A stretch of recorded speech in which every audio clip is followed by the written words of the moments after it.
everybody. So hopefully we coped a little bit with the delay. I'm still getting better at timing that. Welcome back to Secular Literary Circle. This is now episode 3 for chapter 3 of Bart Ehrman's book. If you guys have missed the prior episodes, it's going to be getting its own playlist very, very soon. I made one. Knock was like, y'all don't have enough episodes for that yet, and took it down. Once we have 5 episodes, he's going to let me make a playlist. Something about not liking to see, like, an incomplete playlist and, like, a short line on the page, OCD stuff. I don't understand it, but it's his thing, and I believe him when he says it bugs him. Well, yeah, it can bug him, but people like know what's coming next. They're excited. We're on chapter 3. We're almost kind of getting started to get there. Started to get there. I love that. Yeah, like we put on Twitter last night. You know, we're just right past the starting line. Right. Yeah. And it seems like we've done so much. So. Yeah, and it really does. It really does feel that way, which, by the way, we had Dr. Josh on the channel earlier, and I let him know that we had given, like, heaps of praise to Digital Hammurabi as a source last week when we were talking about the Epic of Gilgamesh and the way that it handles death and such, and he was quite happy to hear about that. I'd love to have him on again sometime if we end up dealing with a book that deals primarily with Sumerian or Canaanite mythology in any way, because it'd be great to have a guest on. Yeah. For sure. Yeah. Yeah. I like that idea. Yeah. But Josh, I mean, he's all right. That is an understatement. That's gross. I mean, I know some. I mean, you know, he don't want to come at me with like New Testament, but have fun with your Assyriology, Dr. Josh. So also, love you, man. If you notice, by the way, I got us a brand new background. We now have a library and as our background instead of just a little cosmic thing. I've got my little logo there in the corner for the short term, but I'm actually going to be talking to Gaelic Knox about getting us a pile of books with the 3 of us sitting on it as our logo going forward, if nobody has any objections to that. I love it. Can they be Bibles? Some of them. You know, maybe it could be like a Bible and then a couple of the Apocrypha. Well, I mean, I figure that there are so many different translations of the Bible and interpretations that, you know, we just make a mountain and be like, now which one's correct? We'll just choose that one. So many Bibles. So, yeah. So I think Gilgamesh should be in there personally. For sure, yeah. Gilgamesh does need to be in there, and maybe the Iliad needs to be in there too. Yes. The Iliad, the Odyssey. Right? The Odyssey is great. Man, it's super long. This is going to be like a 10-book pile of books by the time we're done. Right. It's just all these suggestions. It's just so important, you know, that people understand that I don't just talk about the New Testament, right? I mean, I do, but it's not all. That I have a wide range. Like the other day, I think movies, right, where people were like really, really, and sports, where people were really surprised that I know they're like, how do you know about sports? And I'm like, he's I'm a sports from nerd. Nebraska. There's literally nothing else there. Right. We talked about in our first episode, we talked about the Huskers like being played in frickin' grocery stores and stuff over the radio. Like it's absolutely nuts down there. Because I'm not from there, but I lived there for 2 years, so I got a feel for the culture. Yeah. Yeah. Also, it's Norfolk, not Norfolk. That's correct. That's I've lived there. He taught me that. So, like, now that we're done kind of going off in the weeds, last week we talked about the fear of death in ancient cultures. Susan gave her Susan version of the story of Gilgamesh, where Gilgamesh fears for his life, and then talks about how shitty the afterlife is with his friend, and kind of why Socrates was a badass for kind of coming to terms with a fear of the afterlife, because he's like, basically, even though our survival instincts tell us to be scared of dying, like, it's either not gonna matter because we don't exist, or we're probably not going to be punished if there is an afterlife. We'll just be moving on to a different state where, and then tongue-in-cheek, you know, you can't get killed for not being pious enough. Right. Yeah. Man. Which brings us to Chapter 3. Chapter 3 kind of talks about the Homeric afterlife, particularly as portrayed in, if I recall correctly, the Iliad. Let me pull the actual document up really quick. The name of the chapter. I think it's the Odyssey. It does both. It is the Odyssey. Is life after death before there was life after death. I love Bart Ehrman's style of writing. And I love the opening line too. Yes. And I've got I've got these things that are highlighted in there. The obviously he has editors or whatever, but I don't give them any credit because editors, man, come on. I wrote what I wrote for a reason. His style of writing throughout this book has just been phenomenal. And of course I may have read ahead. I skimmed to chapter 8, which is, talking about like what they believed around time Jesus, whatever. Like looking at and reading up to this point, and then how he gets into stuff in this chapter, it's if people have not even read parts of this yet, it's definitely recommend. Oh yeah, highly. So that first line that I really, really loved, it's like 2 lines, which I'm gonna go ahead and quote because I really, really love it. And I wrote it down. Nice. The fear of death for many people in antiquity differed from the terrors of torment or horrors of actual non-existence experienced by so many in the West today. It was instead the dread of losing out on everything a full life has to offer, everything that makes living pleasant. So it's just this general like blech or meh feeling was the best way that I sort of put it throughout my notes in this whole entire chapter. That's also reflected in the report in the Epic of Gilgamesh from the prior, chapter, right? Like they talked about how basically, your wife and your sons ate dust. Whoa, they said, that sort of thing. This idea that all that is good in life just disappears in the afterlife, so you might as well enjoy it while you have it because your eternity is going to be boring. Right. Yeah, I like that he included that Edwin Rode quote. Nothing is so hateful as death and the gates of Hades. For when death comes, it is certain that life, this sweet life of ours in the sunlight, is done with, whatever else there may be to follow. And it is just, I'm depressed already. It's, and I'm like, oh man. Yeah, it's just I don't know.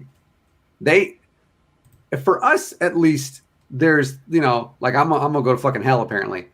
For them, it was like it's just you'll see what kind of like how it's written in here, man. Yeah, they're basically just shells of what they were on Earth. They can't experience any of the pain, but they can't experience any of the pleasure either. Yeah. So it's like this. It's not an existence. It's just a meh. Yeah, I hope he gets into that. Yeah. So the first section that we really sorry. Oh, I was just going to say, so we move on from this kind of idea of, okay, well, this is what the ancients were afraid of, to a more specific sort of discussion of the Iliad and the Odyssey. He opens up with a description of who Homer was said to be in antiquity, though I would like to take a note that this is who he's reported to be. We don't actually know where these stories originated from. They appear to be these epics that have been passed down, and Homer was just one of the first to write them down, but we don't even know if he was the first to write them down, or if he's kind of a mythological figure that was attributed to these things but may not have even been his own person. Yeah. I have a vague remembrance of having to read the Iliad and the Odyssey in high school. Yeah. I don't know if I ever actually did. What was the other one that we read? Gates of Fire? Yeah, it's where it was where the red fern grows. Oh God, no. Did everybody had to read that, right? I had to read that growing up, and it's just like rip my heart out and throw it out the window. Yeah. I don't read that anymore. Right?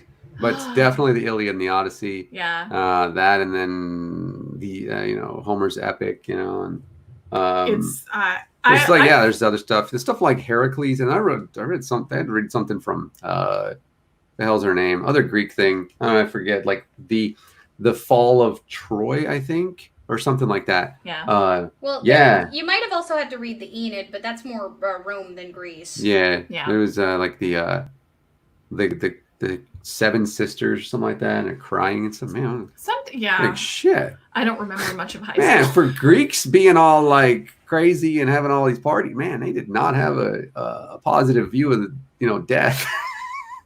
Well, and that's interesting because there were multiple views of death, and we'll get into this as we go along because there were a bunch of different philosophical schools of thought. However, a lot of lay people were very heavily influenced by Homer, which he points out here.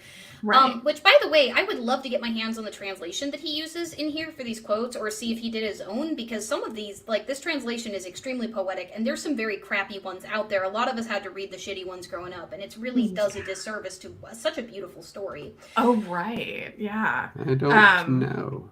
So he says, Oh, by the way, sorry. yes. He said, footnote 2, I am using the translation of Robert Fagel's The Iliad, New Penguin from 1990. The line numbers are those in this edition. So that's what he's using for anybody that wants to know that. There you go. So Cool. he Thank you for starts looking off. So he starts off by talking about what I just said, which is effectively we don't know who Homer is. We don't really know when these were composed. They think it's around the 8th or 9th century BC, but they're not sure. But like he then goes into this idea of, okay, well, death is a prominent feature in both of these stories. And he starts off with a very, very pretty quote that gets more pretty if you understand kind of what they were saying in Greek. But he says, a man's life breath cannot come back again. No raiders enforce, no trading brings it back once it slips through a man's clenched teeth. I Which wrote is that down too. Yeah. I loved that. Such a gorgeous quote. It really is beautiful. Yeah. And then, of course, he talks about the life breath and stuff. And then I appreciate the question that he asks. He says, well, where does it go? Mm-hmm. Like, if the life breath is gone and our bodies are cold, right? And for Homer and other ancient Greek authors, it goes to the underworld where souls, or the psyche, have the form but not the substance of humans, and none of the goodness. Right. So none of that, I think he even goes on to say you can't taste, and you don't really get and when he speaks about Achilles and stuff, right? Yeah. And he says, there is, it's a shell, I think you said that, right? Where it's just this wispy shell of a humanoid form. And again, Greeks, stop it. Well, and he talks about the word for that, which is something that I've often pointed out when debating Christians about the existence of hell. He talks about the word image or shade, which is eidolon. And eidolon is actually the word used in the New Testament in Revelations when they're referring to, pagans and idolaters, etc. Like, it as much referred to, quote, pagan worship as it did ancestor worship. And there are at least some scholars that I've read that think that they were specifically condemning ancestor worship rather than, worship of other gods, which was interesting. Little New Testament action. New Testament, yeah! Odysseus, though, man. Oh, so I just want to do a minor little side note because I thought this was really, really funny because I'm a giant nerd. No. So there's a movie that Trey Parker and Matt Stone made whenever they were in film school at CU Boulder called Cannibal the Musical. Which, oh, God. It's amazing. It's about Alfred Packer, who was the United States' only convicted cannibal. So the what a story, name. I know, right? And it's not Alfred, it's Alferd. Yeah, I know. Alferd. It's a fictionalized account of what happened on their journey from Utah to California, or was intended to be their journey. And Trey Parker said in like the drunken commentary, they probably were aiming for the thumbs up. He says in the drunken commentary, I tried to incorporate as much of the Odyssey in this as possible because he specifically incorporates a Cyclops in Cannibal the Musical. Yeah. He incorporates a prophet Mm-hmm. specifically that's like, you're doomed, you're doomed, you're doomed. Tiresias. Yeah. And most of the main characters die. Or Tiresias, sorry. Yeah. Yeah, I've heard of that. I have not seen it. It's great. I own it. It is, Well, I it is imagine well it's- worth. It's well worth watching, and in fact, one of the quips from the movie is frequently referenced in my house. It's, "Have you ever been to Montana?" And then it just like zooms out, and there's this guy walking on this big empty field. Hello, it's hilarious. Love it. But So getting back to the story of the Odyssey, he gives a sort of summary of Odysseus's trip to the underworld. Basically, they end up sailing to the island of the enchanting nymph Circe. They explore the island a little bit. They run into Circe herself, or Circe, who turns a bunch of his men into pigs. One of them gets away and gets to warn Odysseus about it. He ends up eating the food that she gave him, but he's immune to it somehow.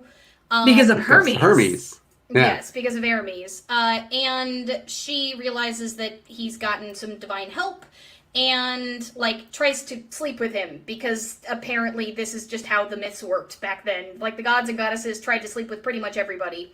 It's true. Sounds about right. So he refuses her because, his men are still, pigs, and he's not happy about that. Very Makes sense. swiney. So she ends up letting them go. He goes to bed with her. They end up getting to enjoy hospitality. Odysseus has sex. They stay there for a year. And after that, they end up heading out to home. Before then, though, Circe instructs him to go to the House of the Dead and talk to Persephone. Which, for anybody who are, familiar with Persephone, there's often this idea that she was kidnapped against her will and a whole bunch of other things. It's a lot more complicated than that. But she is the wife of Hades and effectively the judge of the dead in later versions of the afterlife. In earlier versions of the afterlife, she's kind of more the mitigating force on Hades. Like, she's the one who kind of often will let people into Hades to get their loved What ones. fruit was it? She ate a fruit. She had a fruit. Yeah. She ate seeds from the pomegranate, There it 6 is. of them out of 12, and that's why she stays down there for 6 months out of the year. But it's not Also it's why not it really smells. implied whether she wanted to stay there or not. It was Demetra, her mother, that had a problem with the whole thing. So, there's a lot of messiness with that story that a lot of people misinterpret. That's Yeah. understandable. Yeah, There's a lot of moving parts. A lot Yeah. involved. Yeah. Says there is no differentiation between the wicked and the righteous, religious and non-religious, valiant and coward, which Bart Ehrman just basically ripped off Aaron Burr, that death doesn't discriminate between the sinners and the saints. So true. it takes and it takes, and we keep living anyway. We're gonna get copyright here. Yeah, you're just gonna keep singing Hamilton the rest of the night. I mean, but that's nothing new. I do. That's very true. So Yeah. So what ends up happening is she instructs him to go seek out the prophet Tiresias, who is himself fairly famous from a different part of the story, if I recall correctly.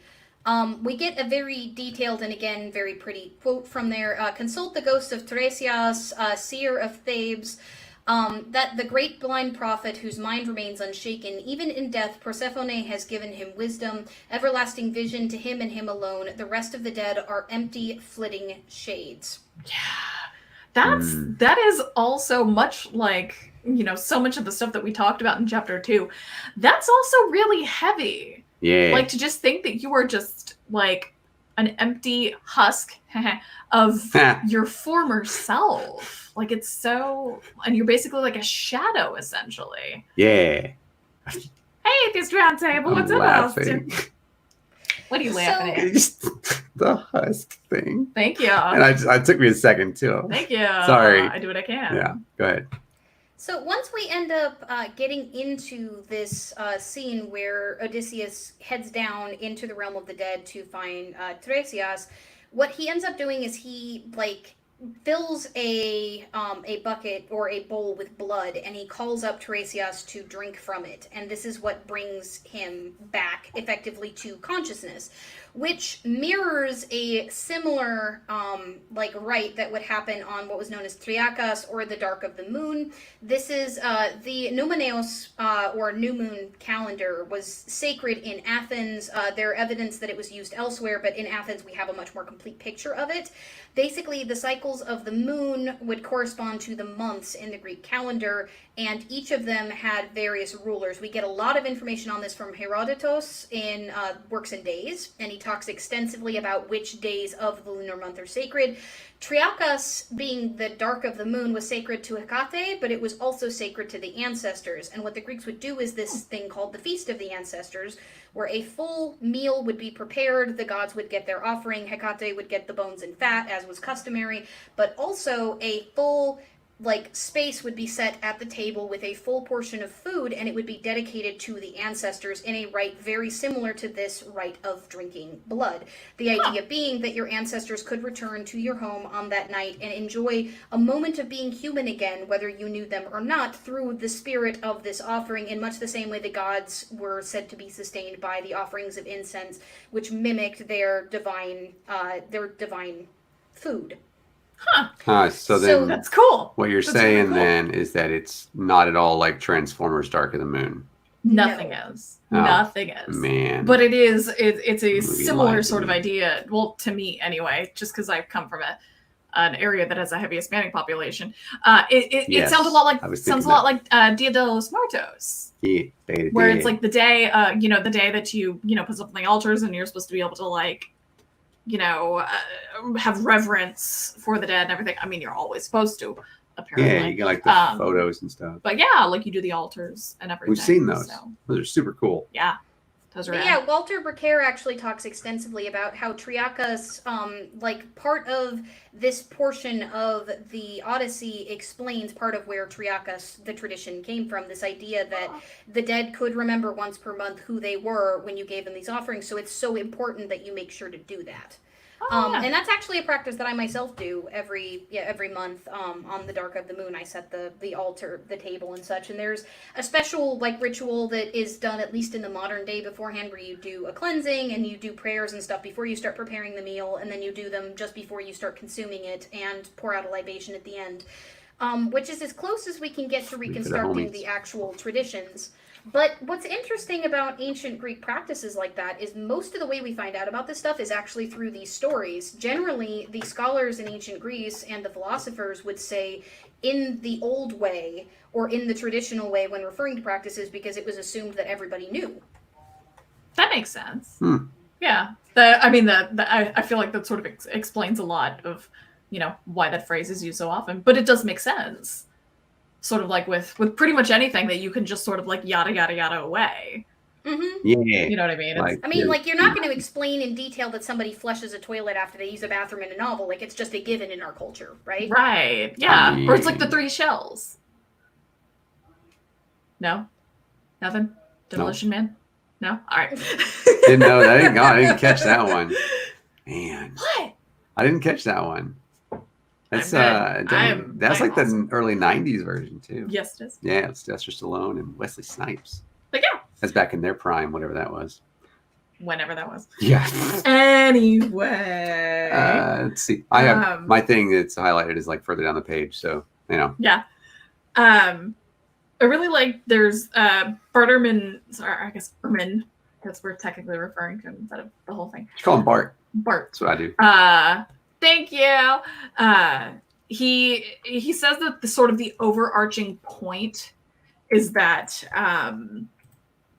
the afterlife is not life per se, but it's just like a minor stunted version of existence, sort of. He pulls a quote from Achilles. He says that it's where the senseless, burnt out wraiths of mortals make their home, which that is. It's just like you were saying. It's just so that translation is just so poetic.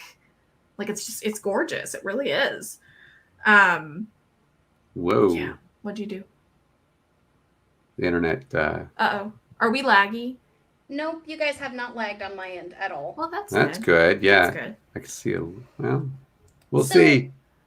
Bart goes into a detailed description of Odysseus offering a black lamb and a bunch of ghosts kind of coming up from the river and trying to drink from it, and him having to fight them off with swords, which the suggestion being that there's some physicality to them, but not as much as, say, you or I. Until eventually Tiresias comes up and, gets to drink the blood himself and starts to spout a bunch of prophecies. Nice. He talks about Polyphemus and the blinding of Polyphemus and how he pissed off Poseidon. Mhm. with that and how that's going to be a problem for him later.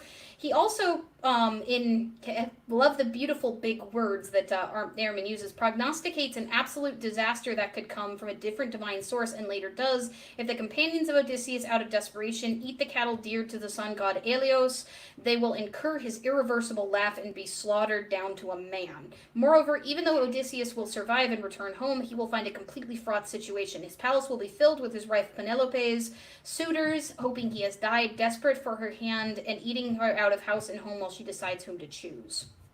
Yeah, man. Damn. And of course, all of these things end up coming to pass, as anybody who's Right. read the story knows. Oh yeah. Yep. Of course it does. And I feel like I wrote down somewhere, where did it go? That it sort of boils down to the fact that Circe, is that how you say that? I mean, I say Circe. Circe.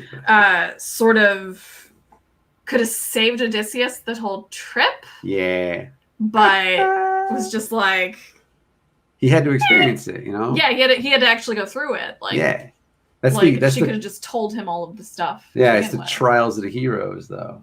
That's Yeah. true. Yeah. It is like a trope Yeah. Oh yeah. that I imagine probably started with the Odyssey. Man. But talking about his mom though was like, Yeah. no. Oh yeah. Yeah. So right after he talks to Tiresias, his mother comes up and gets to drink from the blood herself. And the two quotes that we get from this, again, are both very beautiful. This translation really does preserve the gorgeousness of the Greek. Mm-hmm. Yeah. And trying to runs up to his mom, you know, and like, oh, the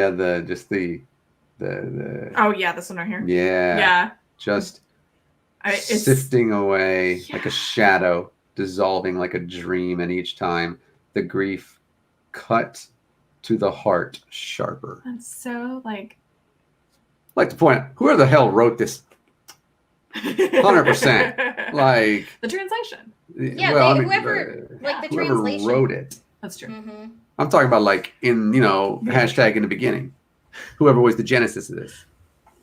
Well, and then we get another, like, he cries out, he's hurt That's awesome. that his mother is now an eidolon, and we get a reply from Anticlea, my son, the luckiest man alive, this is no deception sent by Queen Persephone, this is just the way of mortals when we die. Since sinews no longer bind flesh and bones together, the fire in all its fury burns the body down to ashes. Once life swifts away from the white bones, and the spirit, rustling, flitters away, flown like a dream.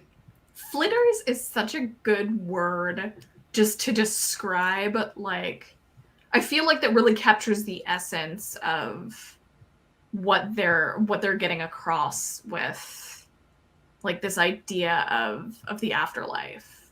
Like, I feel like that's very it's very appropriate. Yeah. So that kudos to Robert Fagel, something Well, like I that. think Whatever so. it is. And you get the feeling that this ancient author really wanted to drive the point home, which Plato later takes issue with in some of his commentary on the Iliad and the Odyssey. But he calls up one final spirit, and that's Achilles himself. And he, you know, like Bart Ehrman describes as the most memorable and moving words of the entire chapters. No winning words about death to me, shining Odysseus. By God, I would rather slave on earth for another man, some dirt poor tenant farmer who scrapes to keep alive, than rule down here over all the breathless dead. Man, I read that like straight up. The way I read that, It's man. heavy. Yeah. Like I was sitting there going, because he was the dude from Pirates of the Caribbean in the movie, right? Achilles. Who played Achilles in that film with Brad Pitt, didn't No, he? he wasn't Brad. That wasn't Achilles. And Troy? He was Hercules, just some shit. No, I thought Brad Pitt played Achilles. No, he wasn't Achilles. Thought it was the dude with black hair. Are you Googling it? Of course I am. I thought it was the guy. I thought it was the dude with the arrows in Lord of the Rings. Wow, I'm not coming up with names right now. Well, Orlando Bloom is in it. Yeah, Could be I thought- wrong. Brad I Pitt, thought- Brad Pitt as Achilles. Oh, he plays. Yeah, okay. Orlando Bloom plays Paris. Yes. There it is. Yeah. There we go. You got to choose between the two, man, or three, I think. Eric Bana. Yeah. Man. But like, I am mad. Like when I was okay, so I didn't. In my mind, it was Orlando Bloom. So congratulations, you're now Achilles. Retcon. Yeah, I'm just this is my imagination, and you know what, I'm gonna do it. And it was If we just ever like make Secular Literary Circle merch, it's just going to be like headcanon, and it'll be Orlando Bloom, and nobody will get it except for the people who've been watching us from the beginning. exactly. I love it. But he's like yelling at him, being like, "Not for me." And he says, but the fact that he calls him Shining Odysseus too, Mhm. because he's still alive. Yeah. Oh man, So it's like this difference in like the essence Yeah. of it. It's like, oh, but he's very much like, so happy. by God, I'd rather be a slave. Just I don't know how it's possible to have like that kind of emotion when you're dead and a wispy, flittering away thingy. But Well, he drank the blood, so he got his personality that's back. Remember, right. that's the same as his mother. He doesn't get Yeah. his body back, but he gets his personality back. Yeah. yeah, and it's like, let me come back, Achilles. I mean, Odysseus. Honestly, That one. I get mixed up. They are basically interchangeable. That's correct. But I don't know how he goes on to talk about like there are exceptions and whatnot, Yeah. and I'm like, how is Achilles not an exception? Because according to the ancient author who we now identify as Homer, basically if you've got divine parentage or like the extreme love of a god, then maybe you might get out of it, but otherwise you're screwed. So Heracles gets the fate of having his own place in the afterlife where he gets to preserve himself because he's half god. Well, and he gets like Heracles gets basically the two versions, right? Did I understand that correctly? Like he has like the part that has to do with his mortal side, that's just sort of the meh, the wisp side, and then he has like the part that has to do with his divine side. Yeah. That's like feasts and stuff. Yeah, it's like I can't go to Olympus and whatnot, but I'd rather be down here with like my little my wife, anyways. So he's in like the two places at once, basically. Yeah, which seems impossible, but I don't know. I mean, I'm not Greek. I'm not God. I'm not God.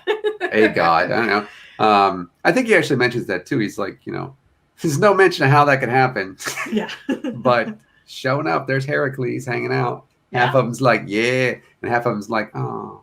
So. Well, and the other half, like the other person who gets that is Menelaus, who we have a quote from the sea god Proteus, which is, but about your own destiny, Menelaus, dear to Zeus, it is not for you to die, and to meet your fate in the stallion land of Argos. No, the deathless ones will sweep you off to the world's end, the Elysian fields where golden-haired Rhadamanthus waits, where life glides on immortal ease for mortal man, no show, no winter onslaught, nor a downpour there, but night and day the ocean river sends up breathes, singing winds of the west, refreshing all of mankind, which, by the way, the winds of the west was translated as the name of the god there, because there was kind of this interesting duality with the winds. We'll talk about that later.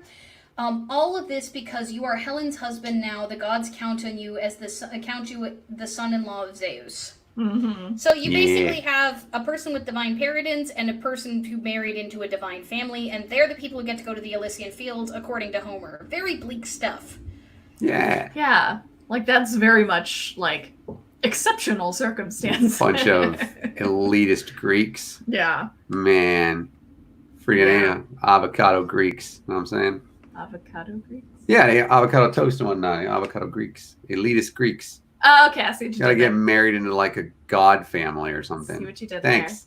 Yeah, but he goes on to point out like, so there's like the basically pretty much everybody is like in the meh stage, but then there's the ones who are like super unlucky, Yeah. which is particularly if you did not get the proper burial rites. Yeah. There's- These things aren't even your fault. Right. It's like a Elpenor. Is that how you say that one? Yeah, Elpenor. Elpenor, yeah. So we're gonna Susan this for a second. He was one of Odysseus's men who basically drank himself into a stupor and ended up on Circe's roof, where he jumped off and broke his neck. That wasn't very smart. When Odysseus encounters him during his journey, Elpenor basically begs Odysseus to give him a proper funeral so he can get out of that like no man's land, because that place where they're stuck is like a sort of like a limbo where it's just You have your full awareness of yourself, and your existence, but you still can't feel things. Which, in a way, the whole plight of the Eidolons, it sucks that they lose their sense of self until they're fed on Triakas, but at the same time, how much worse would it be that you are immaterial and can still remember your humanity? It's almost a, at least in the Homeric view, it's almost a, kindness that people forget who they are when they drink of the waters of Styx. Yeah. It's like, it seems like that would be far preferable. Yeah. Oh yeah, Kill. That was yeah. Man. Yeah.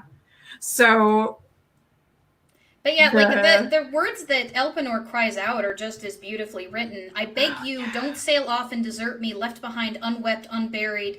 Don't, or my curse may draw God's fury on your head. No, burn me in full armor, all my harness, heap my mound by the churning gray surf, perform my rites, and plant on my tomb that oar I swung with my mates when I rode among the living.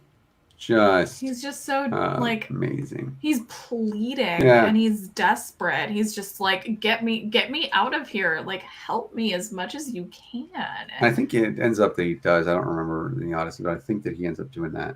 Yeah, he does. Yeah. Yeah. Yeah. It's just, man, like, go back and bury my body. Yeah. And this, of course, has to do with like Greek burial rites and stuff like that. And I get that. And it's just like, man. Yeah. Which shows even more how a lot of these stories were meant not as literal accounts of historical fact, but as teaching tools. You get this idea of, like, from this story alone, you get the idea of, how important the rites of Triakas are. Because if you don't put that bowl of blood out, if you don't put out that, that feast for your ancestors, they are going to not only forget who they are, but continue to suffer in that forgetfulness versus giving them this respite once per month in this joyful way. And by the way, if you don't bury your loved ones at all, they'll be stuck where they can't even do that. They can't go to this realm where they're no longer suffering. They're just going to stay there. So it emphasized in Greek culture how important these rites of the dead were. Yeah. Yep. And it seems like that's sort of the closest thing, like the description of that limbo is sort of the closest thing we get to like the precursor to the Christian hell, like the modern ideas of the Christian hell. Purgatory for like, what's his face? Yeah. It's Elpenor gets a little purgatory action. Yeah. Until somebody goes, basically prays him into heaven, right? Mm-hmm. The Orthodox Catholic thing, and then then there's the other part here where Odysseus sees these three beings that are like, yeah, you think these guys have it bad, they can't feel.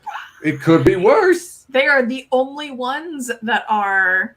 Oh yeah, Kill, I totally agree. It really, really did. Yeah. So there's the three of them are the Titan Titius. I'm always gonna look to you. I'm always gonna look to you, Leah, to make sure I'm saying something right. So there's Titios. Yeah. So Titios tried to rape the goddess Leto and ends up with, splayed out in a field with vultures munching on his liver for all eternity. So that's always fun. Then there's Tantalus, who sacrificed his own son as a meal to the gods. Is that the same? How does that differ? The one that Tantalus sacrificed his son in the meal to the gods. What exactly was that one for?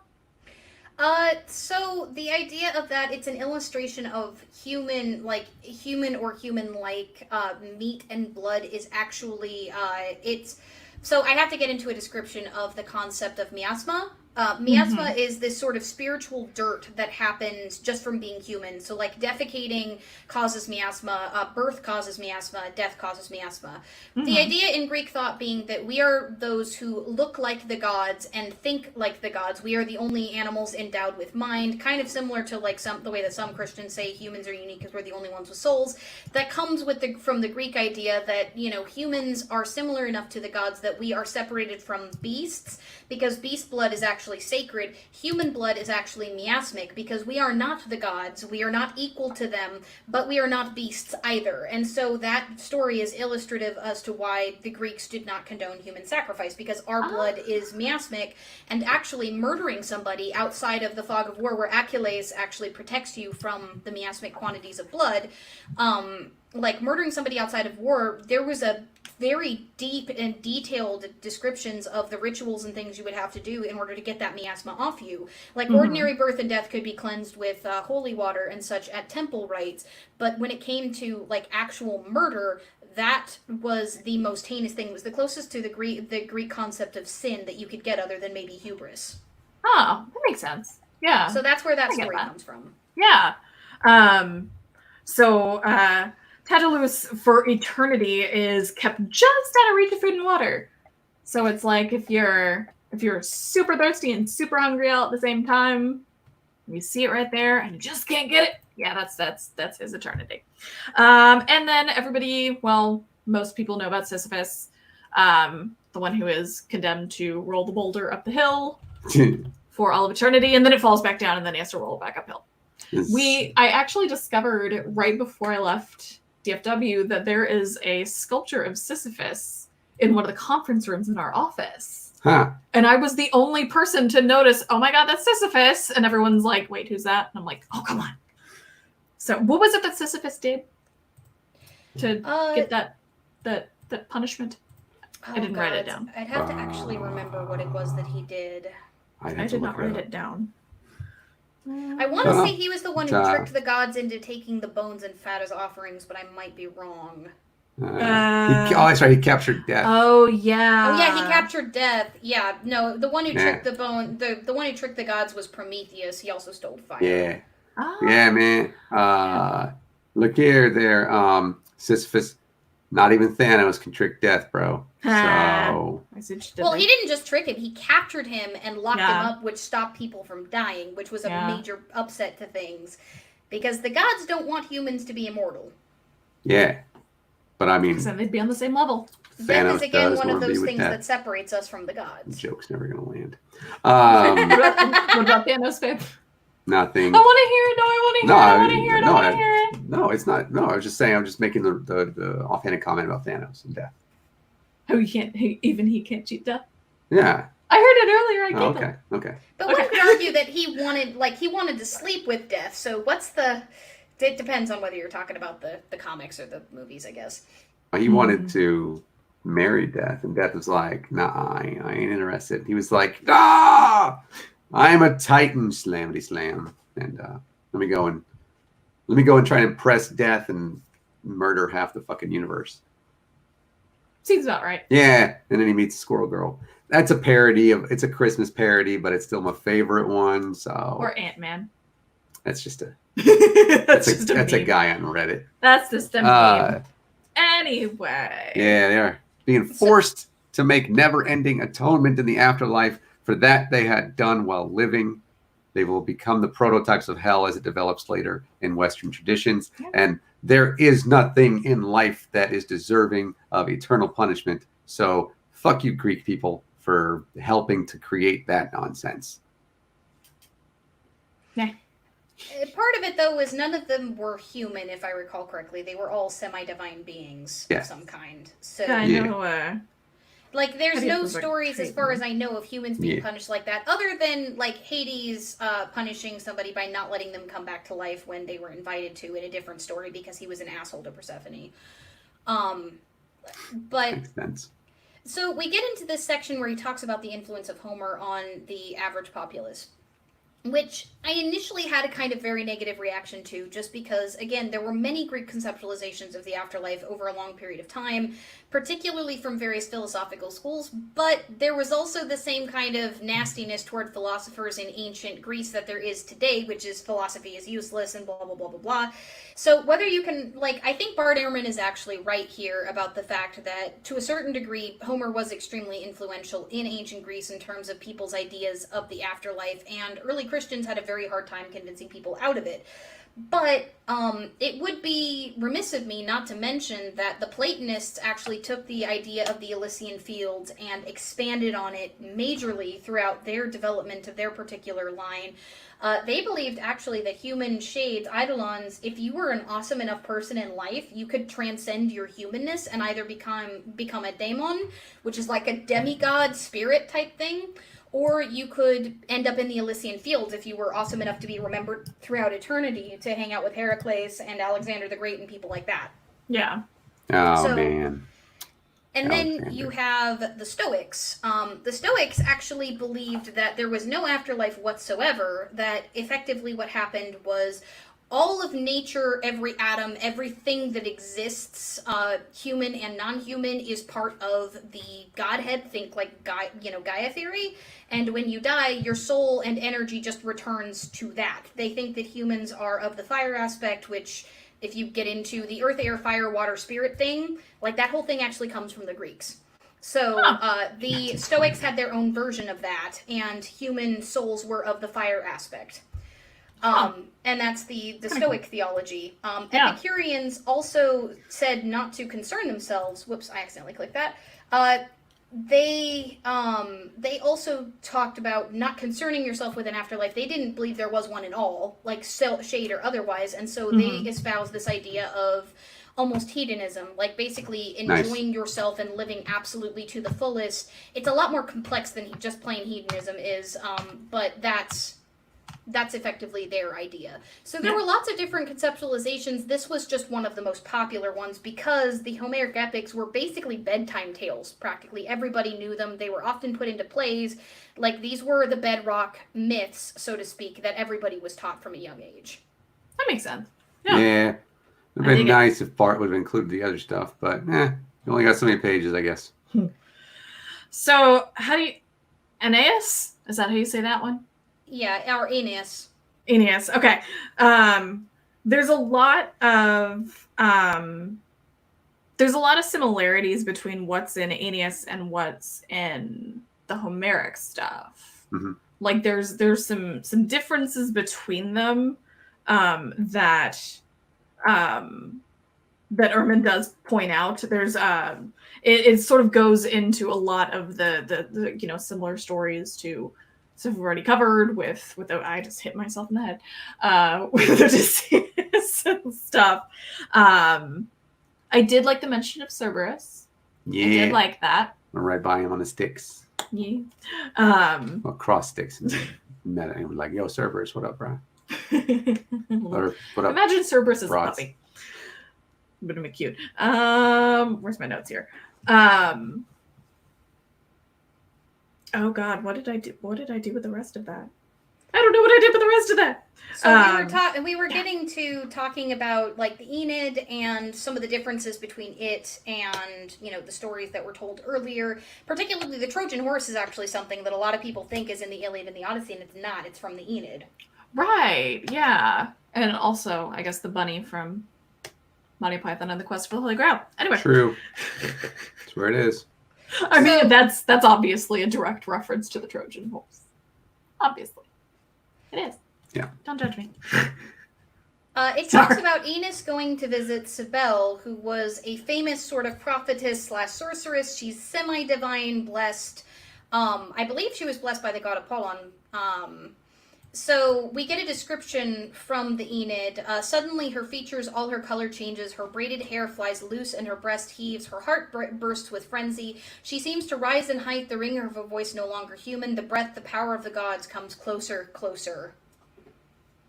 Man. That is one heck of a possession. Yeah, she got all one heck like, of an influence. I like erotic and shit. Good for Just you 'cause the there. word breast. I mean, no, she got all like red in the chest and everything. you Her know? braided hair. Yeah, straight up was just like, That's you legit. know, That's yeah, legit. man. And she's like, hey, Aeneas. Yeah. Well, and but this is an important point to mention that Virgil was Roman, not Greek, which is why you get Diana and not Selene or Artemis as the mention here. For some reason, they didn't really translate Apollon, but they did translate Diana into like a Roman deity. So she tells him to pray, and then starts to prophesy because he wants to go to the realm of the dead. Which- Oh, and she tells him like exactly how. Which so many like that's a common trope. I want to go. Don't go see dead people. Right. It's like No. I want to go see like people that I have lost. Yeah. Yeah, which I think is a common like that's a very human thing. Yeah. All you got to do is read the Odyssey. You'd have known. Well, and she says, Man of Troy, the descent to Again. the underworld is easy. Night and day, the gates of shadowy death stand open wide.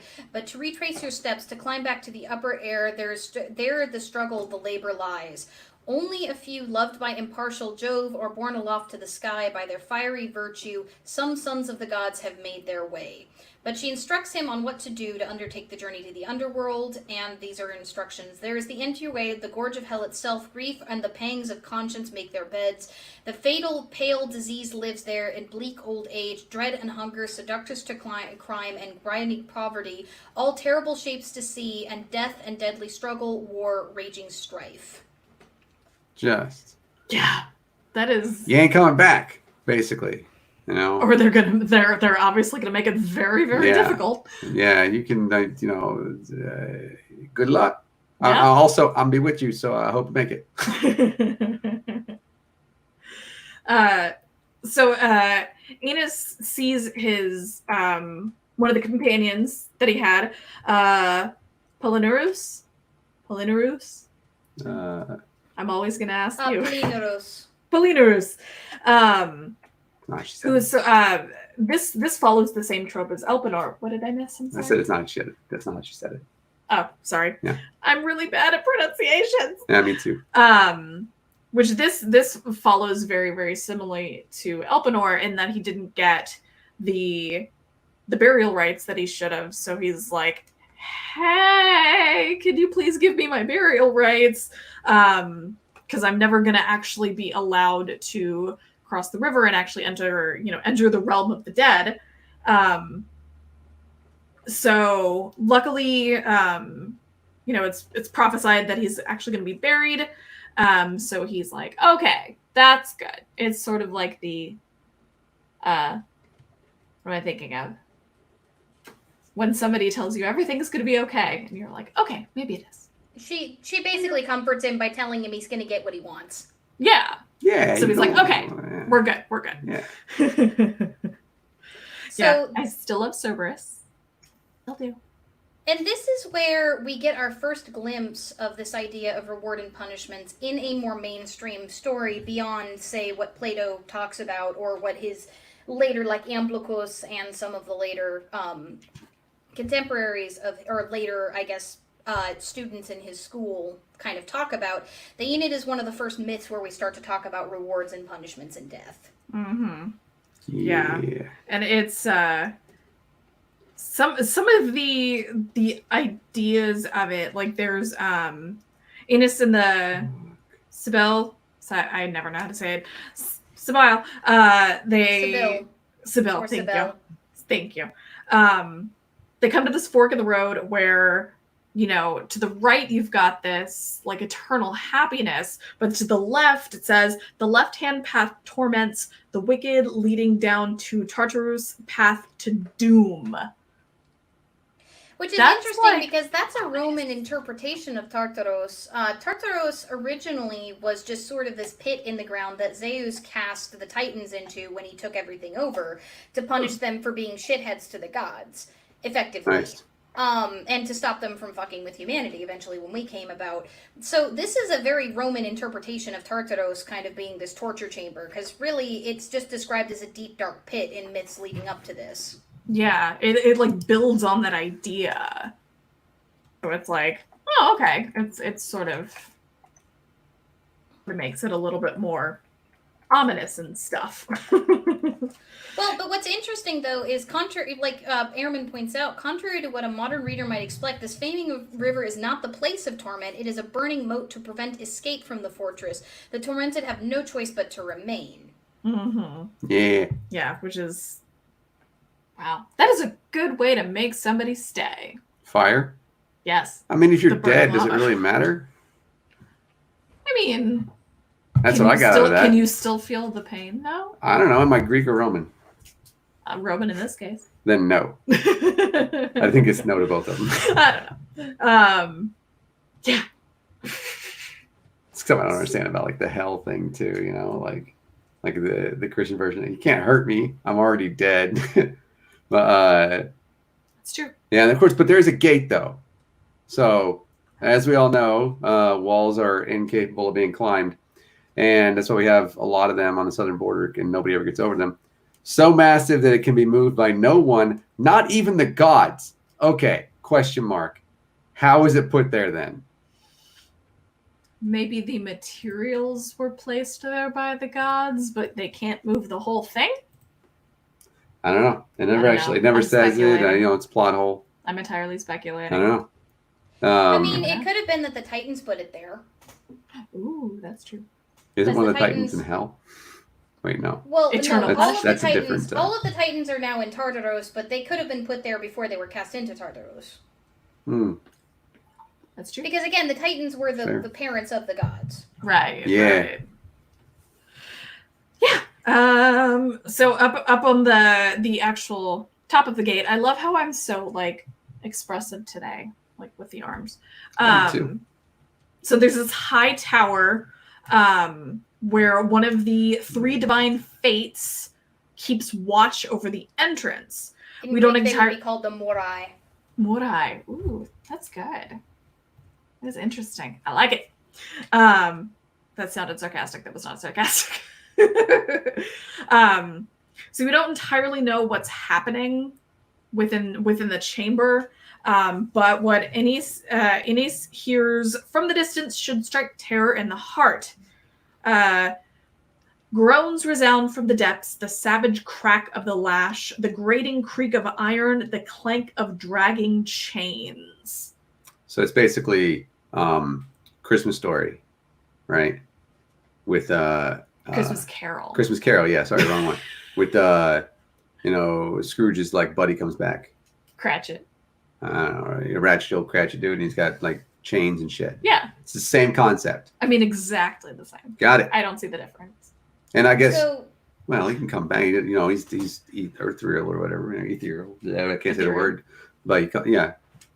And Virgil turns this That's into a neat. teaching moment through Enos. He asks, Sybil, why is this happening? And she explains that no pure soul can go to this place. Rhadamanthus, the divine judge of the underworld, which again, this is Roman, not Greek, with an iron hand, censuring people, exposing fraud, forcing confessions when anyone up above, revealing his hidden crimes, puts off his day of atonement till he dies the fool too late. Man, Yeah. gotta confess your shit, man. Right? Gotta get right with the gods beforehand. Don't try and, Beg forgiveness, basically. Right. So Um, we have hatred of brothers, killing of fathers, fraud, avarice, adultery, breaking of oaths, treason, and incest as all being crimes that are listed of if you haven't made atonement for them before you die, you're fucked.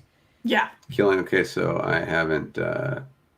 Oh man, I definitely have broken an oath. I don't know that it's like an oath, like Greek's oath type. Yeah, I'm just Well, I breaking just of told them I was oaths going is- to do something. And then, Well, I don't know about in ancient Rome because, again, I don't practice Religio Romana. There's a distinct difference between the Roman conceptualization of Greek deities and the Greek conceptualization. There's a huge difference in the way that they thought. There's obviously a lot of appropriation between the two. But like when you study it, again, the Romans had this conceptualization, the Greeks didn't. Mm-hmm. So, at least not in mainstream Greek thought. But for oaths, generally, this refers to, when you're talking about breaking Horkos oath, you're talking about oaths to the gods. Basically, the big thing was swearing an oath on the river Styx or swearing the oath in a name of a god. Usually it would be recorded on a tablet and then broken. That's the kind of oath breaking that they're talking about. Like, if you're that serious for a contract or something else, you would do that and you'd be fucked if you broke it because that god would come after you. Right. It's sort of similar to the Christian idea of selling your soul to the devil for something here on earth. yeah, so I'm good then. You're like, I haven't done "Alright." any of that stuff. I'm all right. I'm not going to. Yeah. I don't have to hunger to know their doom What form of torture or twist of fortune drags them down? Some trundle enormous boulders, others dangle, racked to the breaking point on the spokes of rolling wheels. That sounds miserable. Yeah, you get dizzy as shit. And man, I'm glad I'm not one of them. Woo. Well, what's I guess a little bit worse, slightly different, but slightly worse. So Sybil reveals that there's actually like a shit ton of crimes and like sins, quote unquote, and actual punishments that measure up with it. No, not if I had 100 tongues and 100 mouths and a voice of iron too. I could never capture all the crimes or run through all the torments, doom by doom. That's such a good word, doom. Yeah, so much we should make it a doctor. And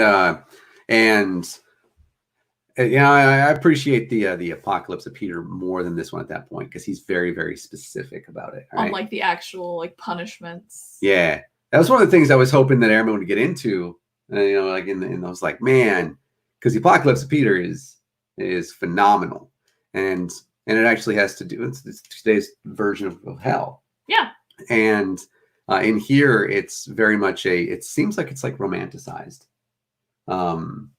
In the, of course it is Roman, but in like the instead of like actually providing these examples for examples, it's more of a, just be a good person, you'll be fine type stuff. Well, this is like, I feel like there's that vagity to it that's on purpose. It's sort of like, it's just like with, I think it was it 2 weeks ago that we were talking about the braided hair? Was that the first episode? Braided hair and the women being hung by their hair. Oh yeah, it was the first episode. Yeah.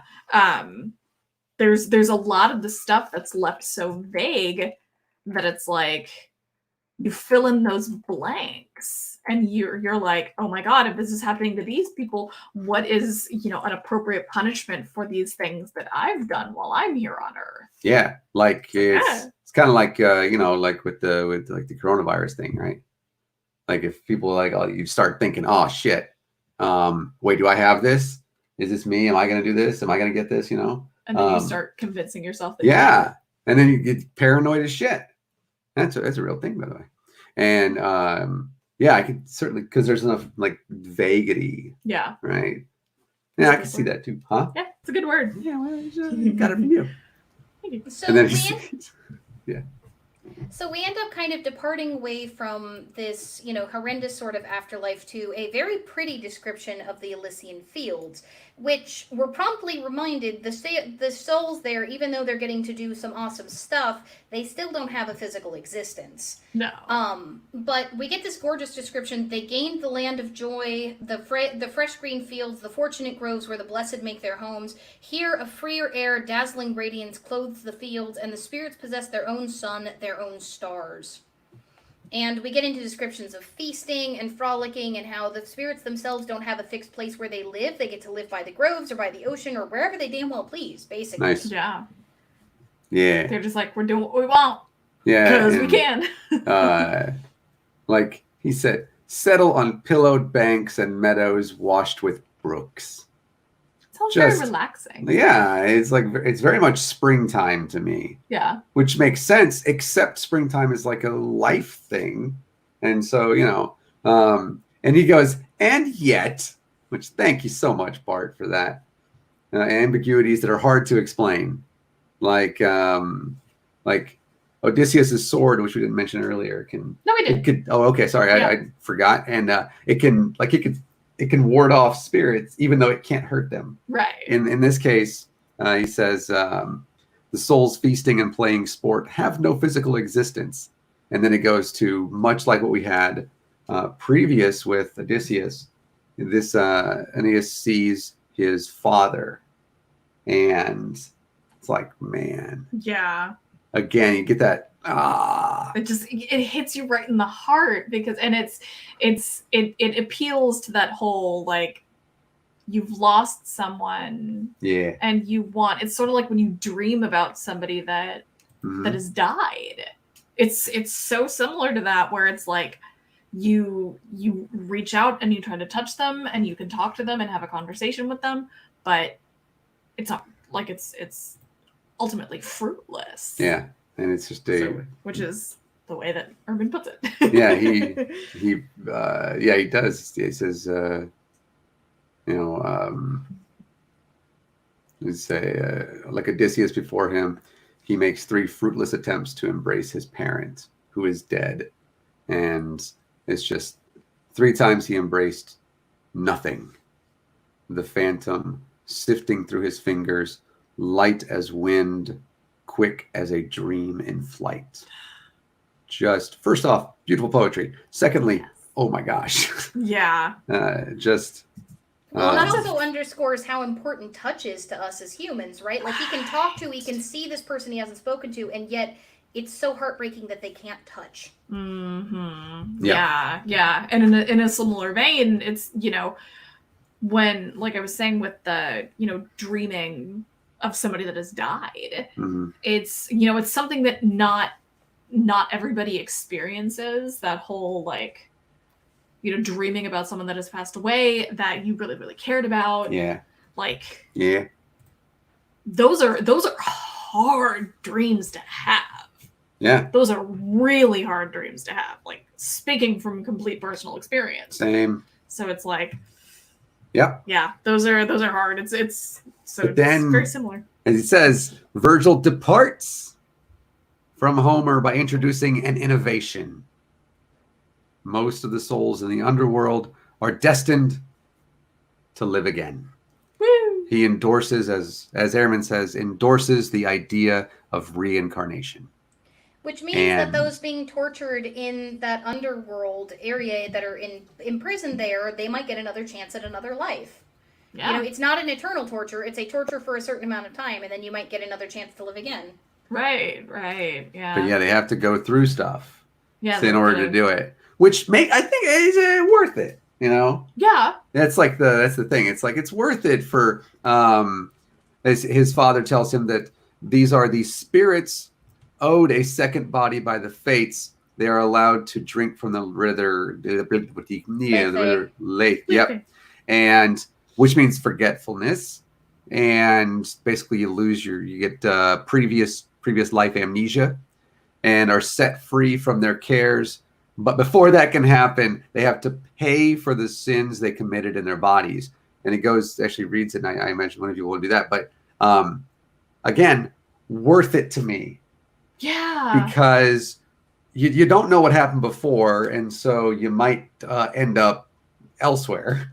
You could be a shitty person.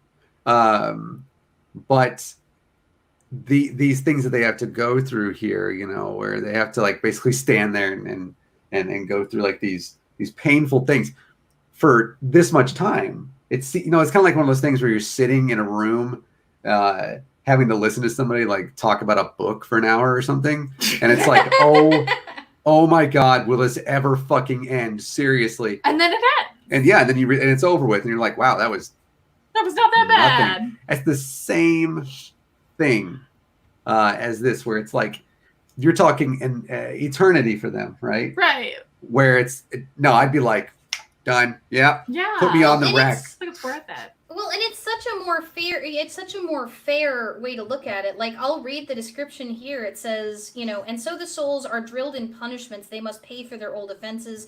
Some are hung, splayed out, exposed to the empty winds. Some are plunged into the rushing flood. Their stains, their crimes, scoured off or scorched away by fire. Each of us must suffer his own demanding ghost. Then we are sent to Elysium's broad expanse. The few of us even hold these fields of joy, till the long days, the cycle of time seen through, cleanse our hard, inveterate stains and leave us clear, ethereal sense, the eternal breath of fire, purged and pure. So the idea being that no matter how much you fucked up, you can have this stuff scoured from you, get to enjoy this little bit of joy for a little while before you're sent back out and you're forced to drink from the water and get to try again. So it's a much more fair view, I would say, than heaven and hell, even though, again, this isn't the Greek view, this is very much the Roman. This idea that it is a limited torment and a limited joy, and ultimately you get to go back. Yeah. Yeah. And that the true joy is going back. Yeah. Right. Even if you don't know. Yeah. Even if you wake up, And obviously, the reincarnation story here is quite a bit different than other certain Eastern religions. But the waking up from who knows, and you don't remember, but then you get the idea. You got to if you've done goof before, you have another chance to do better. But even then, you don't know if you've done goofed, Right. and so you might up again. You know, you might do the just same thing. you might just go and do like a Stalin or something. Don't recommend, by the way. Yeah, don't do it. Yeah, and you know, and because then the other religions might be true, and you might come back as like a rat, and or worse, a spider. And yeah, I really appreciate the way, and of course, the way that it's written in there, and the beauty of this poetry too. I'll be honest. It'd be nice if reincarnation was a thing. Well, and what's interesting is Ehrman does actually, in this last section, the invention of heaven and hell, he talks about how the Aeneid differed so much because eventually of Plato. And that's what the entire next chapter is about. It's about Plato's conceptualization of the afterlife and a lot of the political problems that were going on in Greece and first century Rome that sort of led up to the Aeneid being what it was. Because there were a lot of problems in society at that time. And so this idea of punishments, of the wicked getting to be wicked their entire lives and then not facing problems until death, it doesn't matter how awesome your life was or how many crimes you got away with, you're going to have to suffer. That appealed to thinkers like Plato. Yep. Yeah. And Kale said something in the chat because I was sitting here and I was going, "This is what dreams may come." That is what this is. And I know you don't want to say Robin Williams now because obviously, you know, but it's like, that's what that whole fucking movie was. What Dreams May Come is brutal. Like, that movie made me cry harder than anything else I've ever watched in my entire life. Just like, who needs a fucking heart? Just get rid of it. Well, throw it out the window. Throw it up. Step on it. I don't care. I don't need it no more. I don't want to cry this hard ever again. Don't watch A Dog's Purpose then. By the way, I didn't either because I know. There's a corgi in that film. Oh, or Marley and Me. Don't watch Marley and Me. There's a corgi in the other film, right? That's more. And the dogs like talk and stuff too. Oh man. Anthropomorphized. And yeah. Oh, and they're all like, none of them are like, you know, like raspy old voices or anything. They're all like the voices you'd want to hear, like make you feel good about things. And yep. But this, he says that thinkers came to believe that no one can live a life of sin, right? I think you mentioned that actually already. I was reading the bottom one, my bad. But yeah, you will get your just rewards. Or just desserts. Yes. And which, by the way, eternal punishment is not, it's not just, you know. No, it's overkill. It's like eternity. You only gave me like 60 of these or some shit. And I got to do eternity. That's, come on. Yeah. Well, and again, nonsense. It's interesting how going into this, we're in a book called Heaven and Hell, A History of the Afterlife, and almost everything we've discussed so far has been pagan. Like, we talked about the Apocrypha, but we've mostly been talking about Greece and Rome, and next chapter is going to be even more about Greece and Rome. We're talking about Plato. Yeah. Nice. Yep. And that's... I'm excited for chapter 4. Yeah, and that's partially because, spoiler, Jesus didn't preach heaven and hell. So, That's true. Yeah. And I look forward to getting to that in the book. I have not actually yet. I'm just letting folks know that wasn't something Jesus preached. That wasn't something that his disciples did either. And so this is a newer invention. And I'm excited to see where it actually kind of, what Bart kind of has to say about that. So next week, good old Plato, man. So I think it's going to be good. Thank you guys so much for joining us, and thank you, Divine Disbelief, for, helping create this series, because we had a bigger audience than we've had basically since our first episode, which has been really, really nice.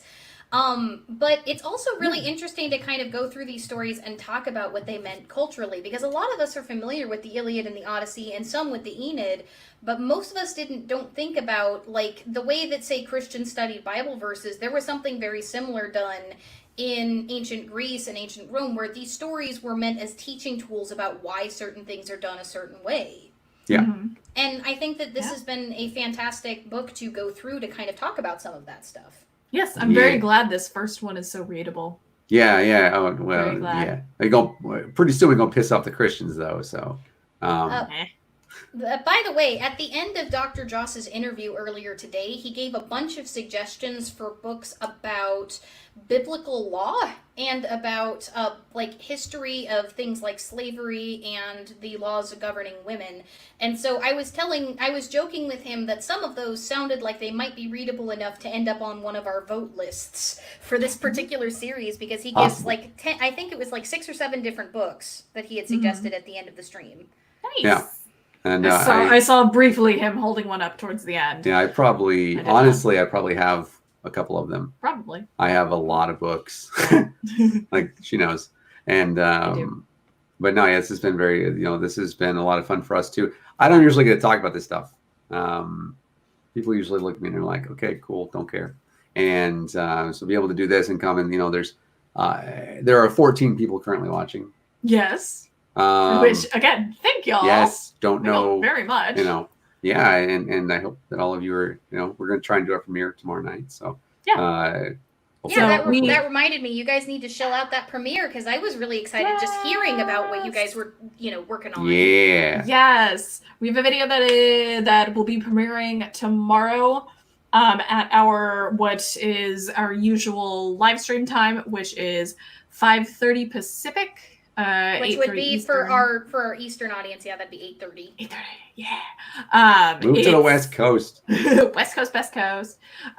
Which I've lived here for 2 months. It's shocking how many streamers are Easterners. Like I just auto translate everything into East Coast time because half of all my friends are East Coasters. It's ridiculous, right? Oh yeah. So we'll have that video premiering. We are hard at work on the remainder of that. Yeah, we are. Very close to done. I will be on Women of Atheism Roundtable on Your Friendly Neighborhood Atheist on Thursday.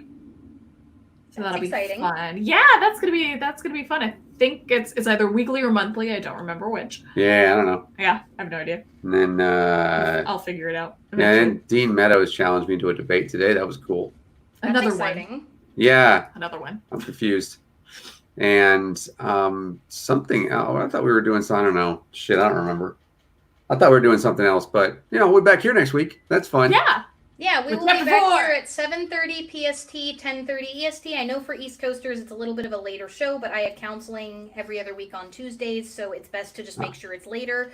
I've got actually a big announcement and a correction to an earlier announcement. My big announcement is that I'm going to be on Cirrus the Skeptics channel at 6 p.m. EST, 3 p.m. PST on Friday, talking about the YSEE, which is an anti-Semitic Hellenic hate group. And as I've consistently said, as a Hellenist, I will clean house if there's shitbags in my community, and there's shitbags in our community. We've been working on this collab. Ocean and I have been working on it for over 6 months. Digging up shitty theology and evidence about hate speech from their members and things of that nature. We actually kicked somebody off of Sticks and Stonehenge for being a member of this group and refusing to acknowledge the evidence. So we're going to be revealing a lot of that. I've also got a video in the works on folkism, what it is in the Reconstructionist community and how it's different from religious protectionism in Native American communities. The script is done. I'm working on getting the audio done because as you guys can hear, I'm in a room that echoes a lot. It's our entertainment room. My desk got moved out of my office, which had sound suppression. It should be sound suppressed by Friday. I hope. Nice. Last little bit of an announcement is that the Misha Loves thing that was supposed to happen on Thursday. Unfortunately, one of our guests had a scheduling conflict. They had initially told us that they could make it, and then it turns out that they're working on that day. So we're working on setting that up. Knock will be forthcoming on a stream and let you guys know when that's going to happen. The Sticks and Stonehenge video on the Thomas of Tiber controversy, which I talked to you guys about on Saturday, we have it recorded. I'm in the process of editing it. I'm hoping to have it up by the end of the week. So if you guys aren't subscribed to Sticks and Stonehenge, but you were concerned about that, you want to help protect your community, hit that subscribe button and ring the bell over at Sticks and Stonehenge. I will have that video up by the end of the week, and you guys will get to find out what happened and a timeline of how he sexually harassed multiple trans women and groomed a minor for 2 years, and the way that he took advantage of our channel and our silence on why we kicked him in order to do that. So, like, this is a story that needs to be heard. If he tries to find quarter in your community, don't let him. He's going to lie and manipulate, and we're going to talk about the patterns of lies and manipulation he's employed in order to do that. Why are you pointing at me? No, sorry. Was that the one you were talking about? Yeah, the yeah. other day? I was sorry. reading your tweet. Yeah, that's sorry. I did not mean to Shit. implicate you in anything. That was because I was making sure. My God. Sorry. My God. That was Anybody so comes in intentional, right I'm now, they're going to sorry. see that. I'll be like, that's not me. My bad. So yeah, no, Shay's pointing up. He actually even harassed Shay on Twitter. Yeah. Like that's how bad this got. No. So thank you guys so much for joining us. This one ran a little longer than they usually do. Thank you so much for the 12 of you that stuck through all of it. We had a larger audience than we usually do. I'm glad to see that the show is growing. I'm going to make sure to fix the description. Not kind of forgot about the show and didn't put it up. Like, he took down the one that I had and the description that I had and then kind of hastily put it up. So I'm going to fix the description and get the link to the book and everything there. It's $14.99 for the ebook or $30 for the hardcover. It's a great investment for those of you who haven't read it. And a chapter a week's pretty manageable. We're only 3 chapters in. That's pretty easy to catch up. And at the end of this book, we're going to put up a list of books that we're thinking about doing and let you guys vote. So if you're a part of this first book, you're going to be able to help make, decisions for where the show goes going forward. We very much want this to be a community thing. So if you guys are interested, please, pick up the book, support the publisher. We have the link in the prior 2 episodes directly to the publisher so that the author can get his proper cut rather than most of it going to Amazon. So please consider supporting your authors because, again, like, this kind of writing is hard work. Yes. And it is. Yep. All right. Cool. Oh, yeah. Well, thank you again for having us. I'd say that it's great show to have us. We're not even guests. We're on this. This is who we are. You're officially a co-host. Yeah. You're equal to me on this show. Yay! Man, just honored. But yeah, we will see everybody first off on our channel tomorrow, 5:30 Pacific. It won't be a live stream. It's going to be a premiere. So we've been waiting on that because we've been talking about it for like a month and a half. And other than that, we will see you guys back here next Tuesday. Yep. It's Tears Day. So thank you guys again for joining us. And remember, be the conversation. The community can come together over things that are better than drama. Let's learn together.